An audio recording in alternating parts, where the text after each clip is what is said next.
C'est pourquoi toutes ces choses que je suis en train de mentionner ici semblent inévitables. Et j'ai pris le temps de vous l'expliquer pour que vous puissiez comprendre combien de fois c'est important de ne pas brûler les étapes. Donc on est arrivé, on a préparé notre sol, on a maintenant bien préparé le sol. Bien. Nous allons venir maintenant sur la préparation de la pépinière. Et tenez-vous bien, ici il y a quelque chose que vous devez savoir qui est très important pour moi. Voilà, on a parlé de la préparation du sol.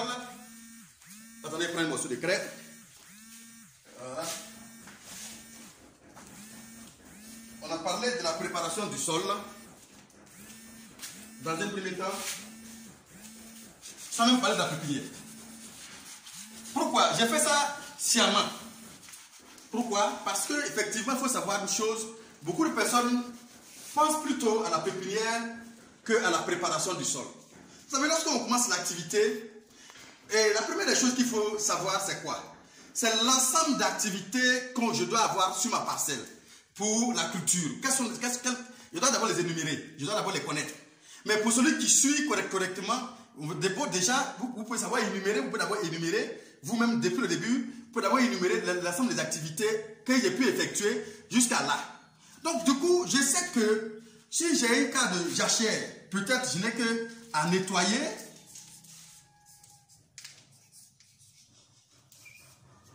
et brûler, nettoyer et puis brûler tout simplement. Voilà, c'est tout. Si c'est un cas de jachère, je nettoie et brûle. Mais si c'est un cas de forêt,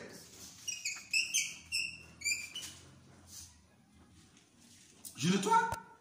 D'abord, sous-bois, comme je l'ai dit, nettoyage sous-bois et en plus abattage. Les activités à faire effectuer, si on compare les deux, tout ce qu'on peut faire ici est très différent de ce qu'on peut faire là. Donc, c'est en fonction du terrain que vous avez.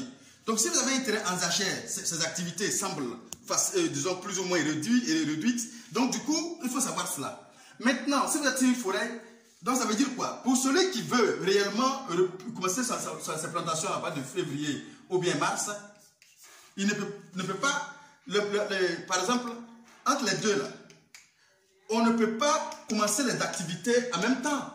Parce que ici, moi je suis dans une forêt. Donc si je commence en même temps que toi tu finis les deux activités à effectuer, voilà, tu vas tout de suite embellir, allez, commencer tes billons ou bien tes tranchées et c'est parti.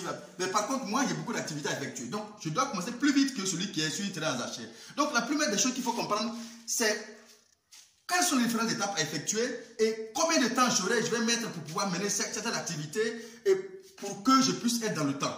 Donc, quand en réalité, vos activités, les différentes activités à effectuer sont arrivées au moins à 80% de réalisation, qu'il faut penser à la pépinière. Oui, c'est-à-dire que les activités, c'est sur la pépinière. Je mets ça sur cette parcelle. C'est sur cette parcelle que je mets ma pépinière. Il faut forcément que les activités de cette parcelle-là sont arrivées à 80% de leur réalisation. Donc, les 20% autres là, je sais que ma pépinière va durer 21 jours. Donc, les 20% autres, je dois me rassurer que je peux les faire en 21 jours. Parce que 21 jours après, il faut que je parvienne maintenant à repiquer. Voilà, c'est très important. Je vois beaucoup font le contraire. Ils sautent sur la pépinière, à ce qu'ici, ils n'ont pas rien fait. Or, la dernière des choses à penser en réalité, lorsqu'on veut travailler comme ça, si on a des pépinières, tenez-vous bien, je vais revenir dessus, la pépinière coûte tellement, les pépinières coûtent tellement en Côte d'Ivoire, ça coûte comme cher, que lorsque vous faites une pépinière, vous pouvez payer quelque chose qui va coûter 20 000 francs, 40 000 francs pour le chou Oxylus aujourd'hui à Calivoire, quand vous allez payer toutes ces choses-là à ces prix, vous n'allez pas prendre le temps de vous hasarder à les perdre. Donc il faut d'abord te rassurer que les 21 jours qui restent là, quand je vais me mettre ma pépinière là, les travaux qui me restent à effectuer là, que vous venez d'énumérer là, les 21 jours qui restent là peuvent me permettre de les finaliser et de faire mon repiquage. Donc la pépinière, c'est la dernière des choses qu'il faut penser lorsqu'on est en phase de préparation. ne mettez pas votre pépinière en place lorsque vous n'êtes pas rassuré qu'il vous reste 21 jours pour finaliser le reste des travaux de votre plantation. Parce que si les 21 jours, parce que les tomates peuvent aller entre 21 à 1 mois, mais quand même 1 mois, si c'est bien suivi, si ce que je vous dis tout à l'heure, si c'est bien organisé, vous allez voir qu'à 1 mois après, déjà les fleurs vont commencer. Parce que si c'est bien contrôlé, comme je vous l'enseignais tout à l'heure, vous allez voir qu'à partir de 1 mois déjà, les fleurs vont commencer à sortir. Et une fois que c'est trop grand, ça pose problème pour sa croissance correcte. Et c'est pourquoi il faut se rassurer qu'il me reste 21 jours pour finaliser le reste du travail de mon champ.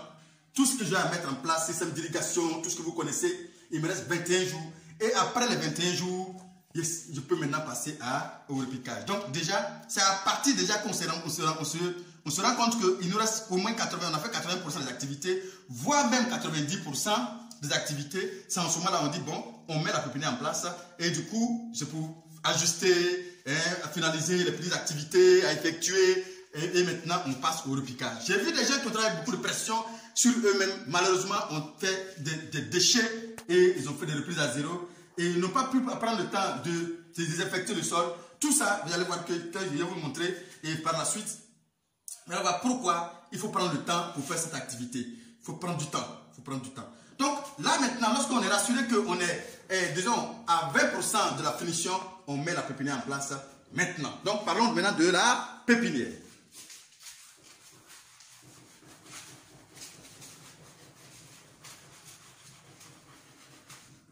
On va faire la pépinière. Pépinière de notre, la mise en place de la pépinière.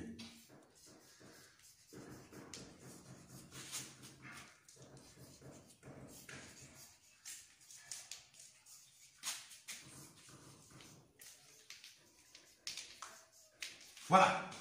Je rigole de l'écriture. Voilà. Bien. La mise en place de la pépinière. Maintenant, qu'est-ce qu'il faut? Il faut d'abord préparer son terrain. Préparer le terrain de la pépinière. Préparer le terrain. Préparer le terrain, c'est d'abord désherber, nettoyer. On nettoie, on laisse sécher. Et cette petite parcelle-là, il faut brûler. Comme je venais de vous dire, quand vous brûlez, on a l'avantage d'avoir des cultures, des plants sains lorsque c'est brûlé que lorsque ce n'est pas brûlé. Moi, par expérience, je l'ai dit. J'ai essayé des cultures où j'ai décidé de ne pas brûler. Mais je sais quand les cultures sont sorties, j'ai eu des soucis, plein de soucis, des fontes de pieds, fontes de semis, déjà de nématodes qui a déjà commencé déjà. Plein de problèmes sur la pépinière. Tout ce qui est fongique, et à un moment donné, j'ai perdu carrément la pépinière. Donc, ici, ce n'est pas la théorie. Nous voulons que vous réussissiez vos cultures. Il y a des choses théoriques que nous entendons. Je n'ai pas dit que ce sont des choses qui ne fonctionnent pas. Mais ici, nous sommes en train d'investir de l'argent. Comment faire pour sortir le résultat? C'est ce que moi j'ai fait, qui me réussit, que je vous dis. Maintenant, si on veut faire la théorie sur notre réalisation, ça n'engage que nous. Et là, on peut, tout le monde, j'ai des promoteurs qui ont décidé de faire le choix de travailler avec la matière organique. Ça, c'est leur choix. Et ils m'ont dit clairement, M. Dongo, moi, je prends le risque de perdre. C'est moi qui ai investi mon argent. Si c'est perdu, c'est pas grave. C'est leur choix et je respecte leur choix. Donc ici, les deux cas marchent. Tu peux faire ta culture sur de la matière organique, tranquille, en espérant que la décomposition de cette matière va alimenter aussi tes plants, mais en espérant aussi, en sachant effectivement que la décomposition aussi dépend des parasites, des bactéries, des champignons, et que les champignons aussi s'alimentent aussi de nos plants de tomates, de choux, d'aubergines et autres. Maintenant, si on est conscient et qu'on a fait le choix, maintenant, bon, écoutez, on a le résultat de notre choix. Et ça, moi, je prends soin de vous donner toutes les informations que moi je connais, qui me réussissent, pour que déjà, vous puissiez être prudent dans la réalisation de vos projets. Donc, je nettoie la parcelle correctement, je laisse brûler, et je laisse sécher et je brûle. Lorsque je vais finir de brûler, Voilà, je vais passer maintenant à la confection de tout ce qu'on a mentionné, embellissement de la petite parcelle, tout ce qu'on a mentionné pour la préparation de nos terrains sera aussi effectué ici, embellir tout ce qu'on a effectué, et on va faire des planches. On va faire des planches. Maintenant, quand on va finir de faire les planches, tout simplement, il faut savoir que les planches ici n'ont pas les mêmes manières d'être réalisées que lorsque on est en train de faire les planches de la parcelle. C'est différent. Pourquoi? Parce que ici, la pépinière va durer 21 jours. Alors, 21 jours, ça veut dire tout simplement que les racines n'auront pas le temps de pénétrer jusqu'à une profondeur de 20 à 30 cm. Non. C'est juste des petites racines qui vont sortir. Et juste un mois après, on va les arracher, on va les amener, on va partir ailleurs. Donc ici, on peut ne pas effectivement faire des labours profonds. On va juste superficiellement utiliser la matière organique qui est dessus. C'est-à-dire que cette terre qui est vraiment une terre qui est vraiment la terre arabe qui est dessus, qui est vraiment riche, on va essayer de labourer ça légèrement, tout simplement. Vous allez voir que je vais... Donc tout ça, je vais vous montrer en vidéo, je précise encore. Cette petite partie arabe là, on va par partie superficielle, tout simplement, où la matière organique est bien décomposée déjà. C'est cette partie là déjà, on va utiliser dans un premier temps et pap, on va faire nos cultures. Donc ici, on ne va pas faire des labours profonds. Non, on va pas faire des labours profonds, on va faire des labours superficiels, juste pour faire des planches tout simplement. Voilà, et puis déposer nos cultures dessus. Bien, voici une planche que j'ai effectuée.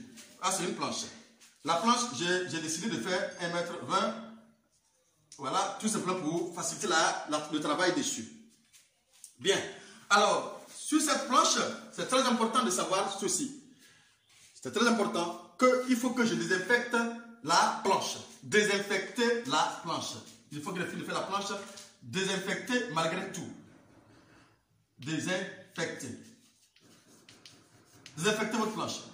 Désinfecter la planche, ça consiste à faire quoi? Il y a plusieurs possibilités. Je peux prendre de l'eau bouillie.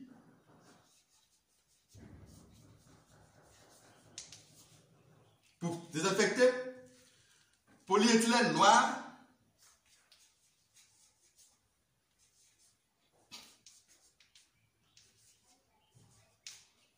Voilà, noir pour fermer.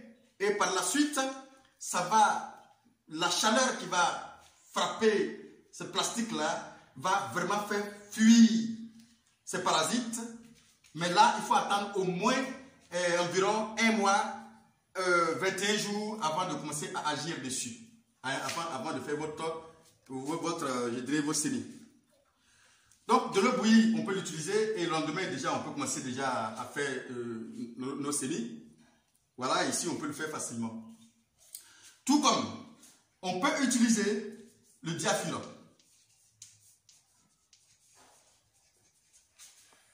Voilà, le diafuran, c'est un produit chimique qu'on utilise souvent pour la désinfection du sol. On peut utiliser le diafuran. Voilà, c'est pour la désinfection du sol.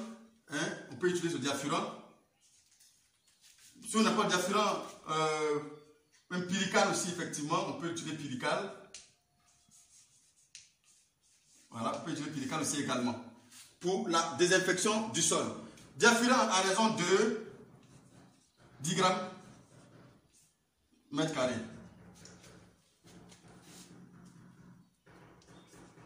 10 grammes pour mètre carré. Voilà, pareil pour ça aussi également. Ici, on peut utiliser de la matière organique, de la fumure et de fumier, disons, fiente de poulet pour effectivement un engrais de fond. Mais néanmoins, il faut veiller à désinfecter la fiente de poulet. Il faut désinfecter correctement avant d'utiliser. Très important. Il faut bien désinfecter avant de l'utiliser. Laisser sécher au soleil pendant plusieurs jours ou enfermer ça, emballer ça dans la matière plastique pendant plusieurs jours, laisser ça au soleil, frapper, désinfecter, tuer tous ces vers de nématodes avant de l'utiliser. C'est très important. Voilà. Et pour ce faire, pour une planche au mètre carré, on peut par exemple utiliser 1 kg.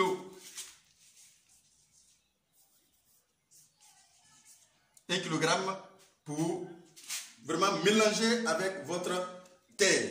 Ça, c'est la fiente de poulet tout ce qui est comme matière organique. Ou bien du compost. Hein, compost, tout ce qui est compost, fiente de poulet, tout ce que vous connaissez, il faut prendre cela au moins à raison de 1 kg. Maintenant, on peut aussi utiliser